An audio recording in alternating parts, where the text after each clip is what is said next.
What would you do if the world turned into a zombie apocalypse? Would you run, hide, hit the mystery box and hope for a ray gun? Well, I personally feel like I die pretty quick. A single mouldy mushroom man comes running towards me and I'm done for. After all, a world full of the undead doesn't sound like a place with all that much good going on. But in the most recent episode of The Last of Us, we see that even amongst so much doom and gloom, there still can be moments of happiness. A story of surviving versus living. So, I thought it'd be a bunch of fun to take a little peek at this apocalyptic love story. It's not, it's very, very sad. This video contains spoilers for the first 3 episodes of the show, but no spoilers for the game. Don't worry, you're safe here. Now, right out the gate, I have a confession to make. I haven't played The Last of Us games, and that's not by choice, it's because I done goofed and bought an Xbox, and The Last of Us is a PlayStation exclusive.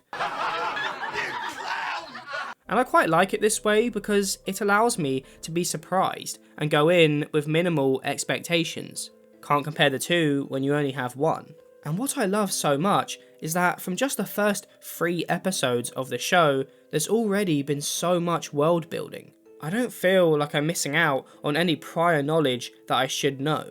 We've seen the harshness of the military, a look into how the zones work, and glimpses of the different stages of the infection. And it's interesting to see a zombie story set years after the outbreak began, after society has had a chance to adapt and adjust. But what is the new normal? In episode 1, we see the inside of one of the quarantine zones. Everyone's out for themselves and struggling to get by day to day. Resources are spread thin. People are paranoid, and this fear of infection naturally leads people to be less trusting. Despite being created with the intention of keeping the horrors of the world outside, it's not much better at all. And then, in episode 2, we get a look into the past and what's happened to the old world, as Joel, Tess and Ellie take a stroll through a city that's fallen apart and been retaken by nature, with hordes of infected that can spring on you in a moment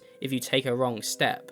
This isn't the same world it once was. It's harsh, it's cruel. You need to be selfish if you want any quality of life. This is one of my favourite things about The Walking Dead, and the character of Rick Grimes. It's essentially the story of an honest good man in the apocalypse who slowly has to sacrifice his morals to keep his family and those around him alive. A common story in survival horror, and it makes episode 3 of The Last of Us so much more impactful because it challenges this idea of trust no one, and takes a break from this cruelty to instead focus on a pocket of good.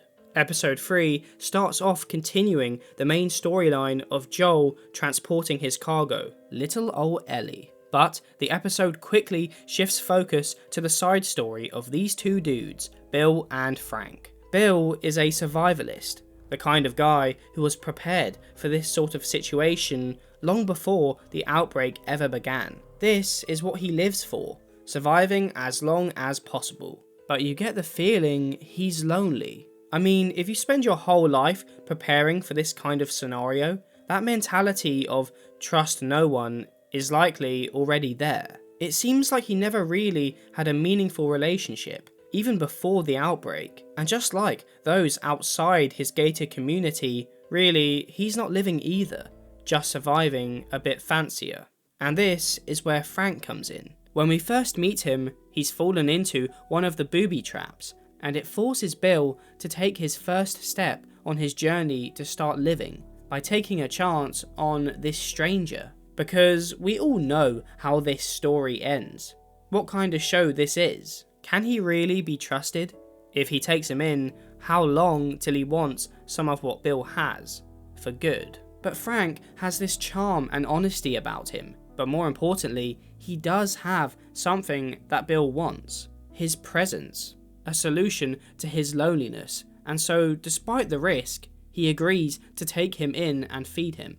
Oh, look at that screen. And this is where Nick Offerman's performance as Bill really shines, because even though he doesn't say all that much, You can tell from his hand movements and facial expressions that he's nervous, but also just excited to be sharing his little slice of paradise with someone for the first time.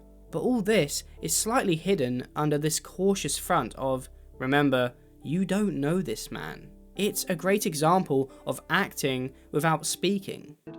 And time washes clean. Bill has gone from survival mode, pointing his gun at Frank, to letting his guard down, in an act which is purely for fun and expression. And this cautious shell slips away for a more vulnerable moment, where the two reveal they're into each other. It's kind of a reversal of Rick Grimes' journey. Instead of him becoming a survivor over time and shutting off his feelings, being of someone who starts off with a strict survival code but learns to let his guard down and open up. But the danger and tension isn't gone. Frank is still a stranger.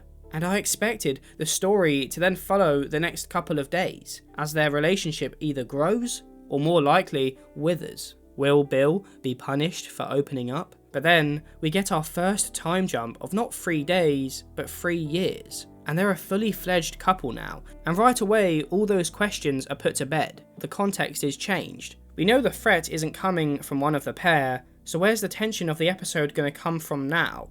Well, instead of can Frank be trusted, it's now about how long can this love last? How long till the harsh outside world slips behind their walls in a big action scene where the two have to fight for their land?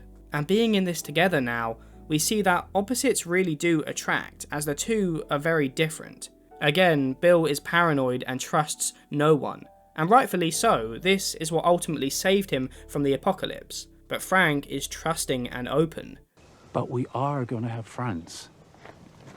Again, it's this idea of surviving versus living, and this couple are two ends of this scale. Just look at their differing approaches to the street they live on. Frank wants to tidy it up, use some of their survival resources to take care of it and make it look nice, something to be proud of that they can enjoy. But Bill wants to keep the resources in case of emergency, have their street purely be functional. And you could easily look at this as Frank being naive, but I get where he's coming from. Something as simple as cutting the grass or painting the houses provides a little bit of normalcy back into his life, a reminder of how things were before the outbreak. He wants to enjoy his surroundings.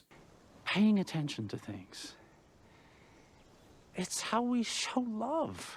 And even though Bill is right too, this is a dangerous world where every resource counts, he seems the happiest when he is swayed out of his comfort zone and takes a chance on Frank's ideas. Taking chances is what ends up giving his life meaning. If he hadn't have taken a chance on Frank, he'd still be doing the same thing over and over every day, alone. And I've seen a lot of criticism of this episode, saying that it doesn't fit the tone of the show. This is supposed to be a survival horror, not a love story, and this is valid criticism. But to me, that's kind of the point. If you've played the game, you know going into this episode that Frank takes his own life. It's this dark event on the horizon that you're dreading whilst watching them so happy together. But the time jumps keep coming, and the two of them keep making it through. And each time they do, you're at the edge of your seat. Uh-oh, this will be the time it goes wrong. And so when that moment never comes, to me it made it very unpredictable. You could argue unrealistic that they don't run into more trouble, but if it serves the story and does something different, I'm willing to suspend my disbelief on certain aspects if it leads to a more interesting narrative and ending. And when we do reach this inevitable ending, it's not a zombie attack or apocalyptic raiders that brings this love story to an end. It's something which so many people deal with in our world today: old age, time, and sickness. Their home falls under attack by a group of raiders. The outside world is seeping in, and the episode could have easily turned into an action story. But it doesn't dwell on it, or even give us a clear look at the raiders. This isn't about them, it's about Bill and Frank. Again, focusing on the positive. Unfortunately, Bill is shot whilst fighting back. which, I mean, for someone so capable, he is standing right in the middle of the road, which is kind of unbelievable, but this was before Call of Duty, so I'll allow it. And it looks for a brief moment that he's passed away, that the story is about to transition back to what we've come to expect. But then we get one last time jump, and they're both alive, and it's not Bill who's in bad shape, but Frank, who is losing mobility due to what seems like some kind of degenerative disease, made all the more tragic as he is so charismatic, the more active of the two. So to see him so helpless and reserved, it almost feels like a different character. He decides he wants one last great day, asking Bill to put some pills, probably Xannies, in his wine. And despite being reluctant, Bill agrees, but this sly old fox puts the pills directly in the wine bottle.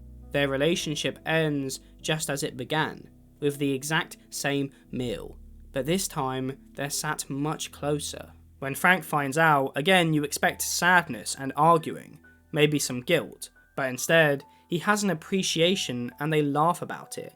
It's too late to argue anyway, it's done. I mean, they're both technically doing the same thing, avoiding a future which grows sadder by the day. There's something so touching about two people who are able to grow old and die happy on their own terms, in a world where most people die from bites or other humans in gruesome ways. It's not a tragedy, it's bittersweet. And one of the reasons this scene is so powerful is because Bill's whole character is about survival. And so by choosing to die alongside Frank, it goes against everything he stands for. But their relationship is more important than simply surviving without him, alone again. It perfectly finishes his journey. Some people have called this episode pointless, and the reason I don't see it this way is because of the letter which Bill leaves for Joel to find. His words are significant, as it will likely affect Joel's approach to his mission of transporting Ellie. There are many similarities between Joel and Bill. So I'm gonna tell you something because you're probably the only person who'll understand. They're both people who are willing to do anything to protect themselves and those close to them. They're not the type to help others out of the kindness of their heart. When Joel sees Ellie's bite, he immediately wants to kill her, despite what she tells him about being immune. It's only because of Tess that he ultimately decided not to. And when Frank invites the pair over, Bill sees them as outsiders and holds them at gunpoint even during their lunch. This letter is a turning point for Joel. I think we're going to see him go on a similar journey to Bill throughout the rest of the season, learning to take a chance on people and find a way to start living instead of just surviving. He couldn't save his daughter, he couldn't save Tess, but he does have a chance at making sure Ellie doesn't face the same fate. It's a bit on the nose, and it's easy to forget that Joel and Bill probably did have a lot more interactions in this 10-year time jump. But I think it does a great job of further establishing his character motivation going forward. And if this lonely survivalist can take a chance on someone, then so can Joel. And again, there is valid criticism. I know a lot of people wanted to see a scene from the games where Joel gets caught in one of Bill's traps and has to take out the infected whilst hanging upside down. And from looking up that part of the game, it is pretty cool. So hopefully they can find a way to have some variation of this scene, even if they have to move some things around. And that's the good thing about having the game and the show. We get to watch both of these scenes in a way, because the original is still there. Certain stories don't work in the survival horror video game format. You need action, you want it to be fast paced. So I like how this series has allowed them to flesh out stuff which they wouldn't previously have been able to, and show stories from different perspectives. I mean, the openings, which show backstory from the start of the outbreak, are some of my favourite scenes. And from what I've gathered, these are unique to the show. But I understand that these scenes aren't replacing already existing plot points like this episode is, so it's not completely the same thing. Also, how great is it to have Pedro Pascal back and actually being able to see his face? He played one of the best characters on Game of Thrones, but it was short-lived. And now he's the Mandalorian, where he wears a helmet the whole time. So I'm glad he's having an opportunity to show off some of that good old face acting. Overall, I loved this episode. It's experimental, heartfelt, and if they continue to flesh out the world in ways like this, then I'm fully on board. But let me know what your opinion is on it, and remember, that's what makes doing this stuff interesting, the different opinions. Anyways, thank you for watching till the end. Thank you for 16,000 subscribers. You have no idea how much that means to me. Big love. See ya next time.